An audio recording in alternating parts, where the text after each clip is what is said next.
Hey guys, welcome back to the channel. Today we have a different vehicle here.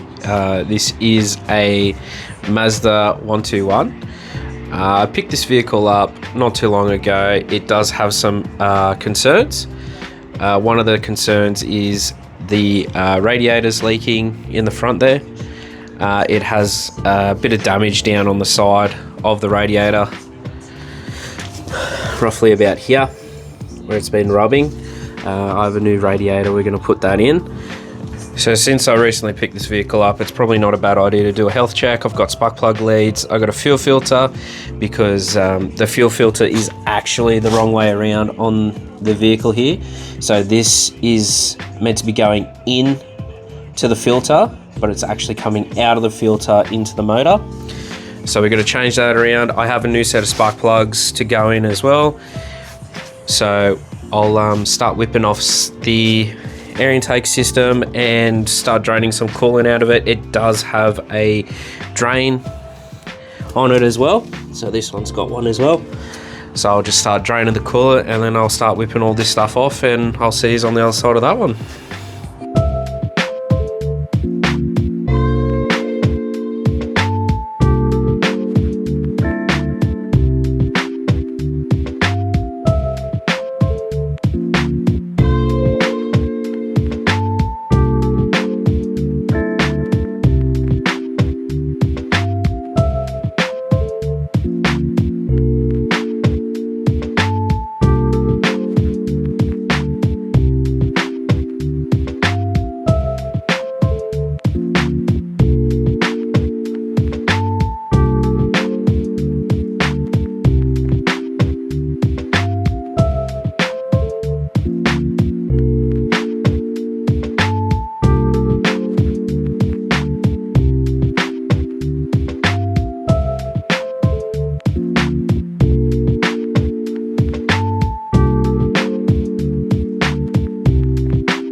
Alright guys, I've just got the air intake off there. I've got the radiator draining as we speak. Wish I brought home my radiator screwdriver there. That would have made life a lot easier doing the air intake there. Obviously the intake's been on for quite a number of years and it's obviously very stuck on there. So you've got to be very careful with these older vehicles there because it can crumble and break. So with all that done, we've now gained access to the spark plug boots. So these are known as lead on plug. So the distributor's just over here. So that distributes the spark down the lead into the spark plug, which makes the car run. Other vehicles have a coil on plug, which will have just the whole ignition coil straight on top of the spark plug itself with some wiring instead of having these things. So these are a consumable item as well. So we'll freshen them up, we'll pull them out and we'll have a look at the spark plugs. Alright guys, just got the spark plugs out of the vehicle there. They actually don't look too bad overall, the plugs. They are burning quite well. They do have a bit of a yellow tinge on there. Now, having a smell of the plug itself, it smells like stale fuel. So no doubt this car has been sitting around for quite some time. So good thing we're doing a flush on the fuel filter. I'll have to flush out the fuel tank itself, put some fresh fuel in it, get this thing going. So I will now start changing the fuel filter, put some spark plugs back in, change the leads and start taking out the radiator.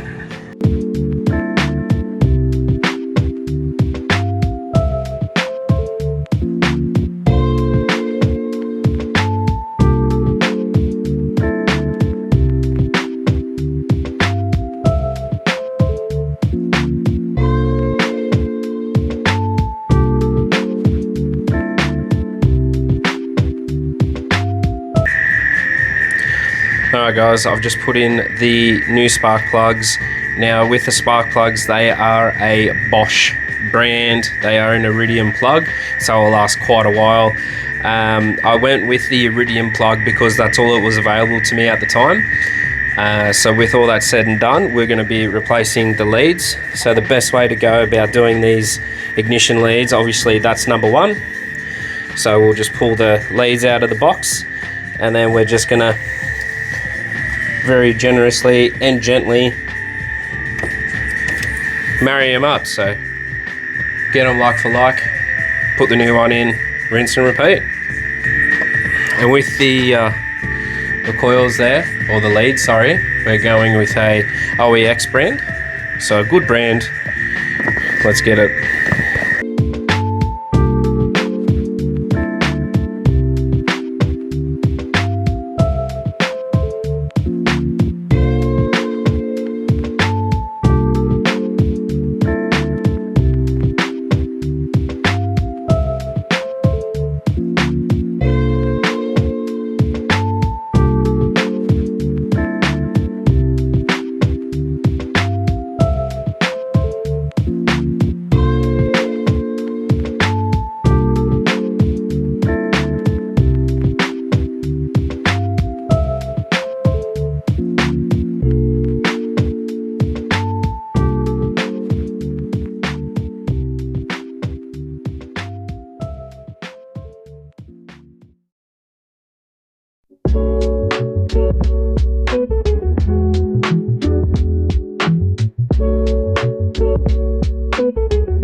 So that's the leads and plugs all done. Looks a lot nicer there.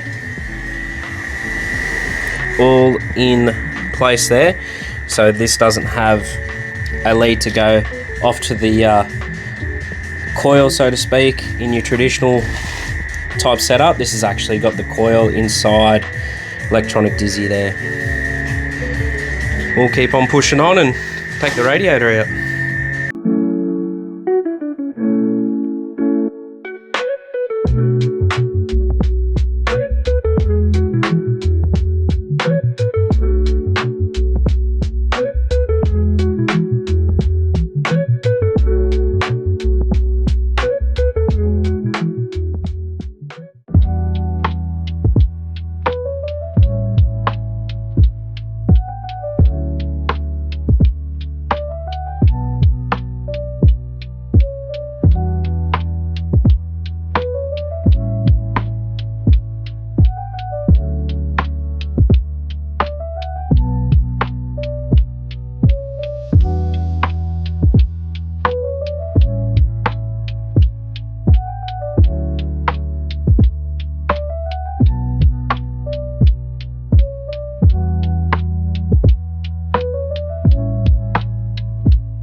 So as you can see, some big damage done in the radiator there. It's obviously hemorrhaged enough, but still it actually didn't leak too much, surprisingly. So I've got a new radiator in there. We'll fit him in, and always, as a note, the little rubber stops down there, make sure you put them onto the new radiator so your radiator doesn't flop around and wear out your new radiator. We'll swap the parts over and we'll put the new one in. Also, just make sure if it's got a thermo fan on the radiator, make sure you switch that straight over.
So you would have seen me getting the old knockometer out.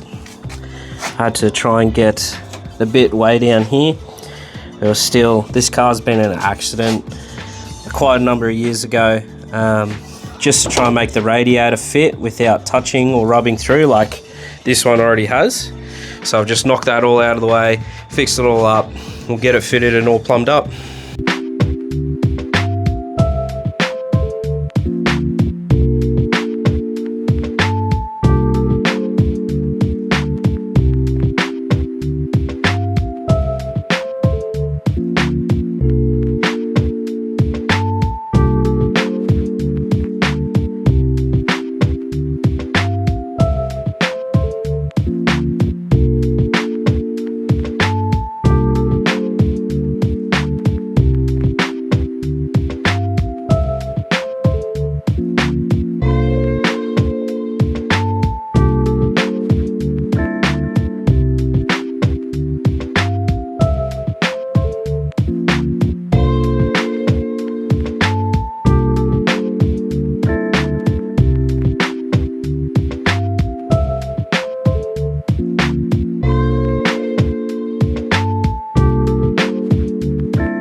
Alright, so the fuel filter, pretty easy. Clamp up there, two 10mm bolts there, clamp down at the bottom, pull it out, replace it, we'll put the new one in.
So one of the previous bits there, I was telling you how the filter on the right was fitted the wrong way around. So that's how it's sitting in the car. And this is the one we're going to be putting in. Now we notice the arrow, that's the flow. So this half to the fuel tank, that half to the motor. I blew through the old one on the right there, and it was just full of mud. So this will help the engine quite a bit. Let's put it on.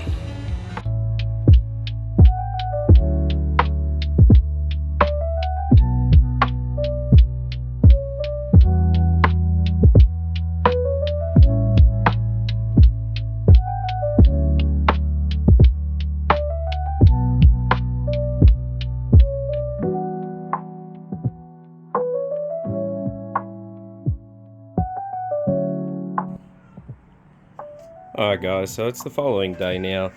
We've finished up all the work that was required last night with the radiator, spark plug leads, spark plugs, fuel filter, just a quick health check on it. Took it for a drive last night, it worked flawlessly, thermo fan kicked in.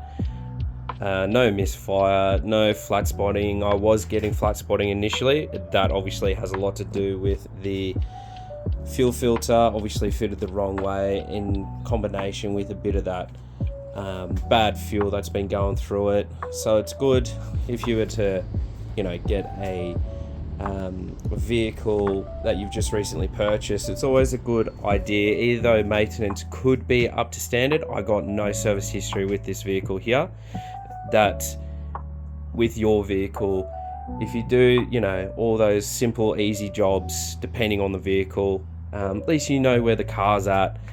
So if anything was to go wrong, it's not because of improper servicing on your behalf. So it will make it a lot easier for you to fault find and help maintain your vehicle, I guess. So with all that said and done, this will be the end of the video. I do have other things I need to do on the 121. It will need a door lock actuator in the left-hand rear. That is seized.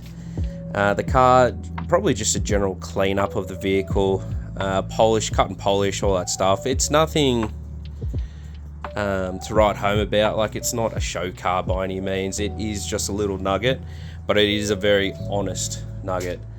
So I'll catch you guys in the next video, and make sure you like and subscribe, guys.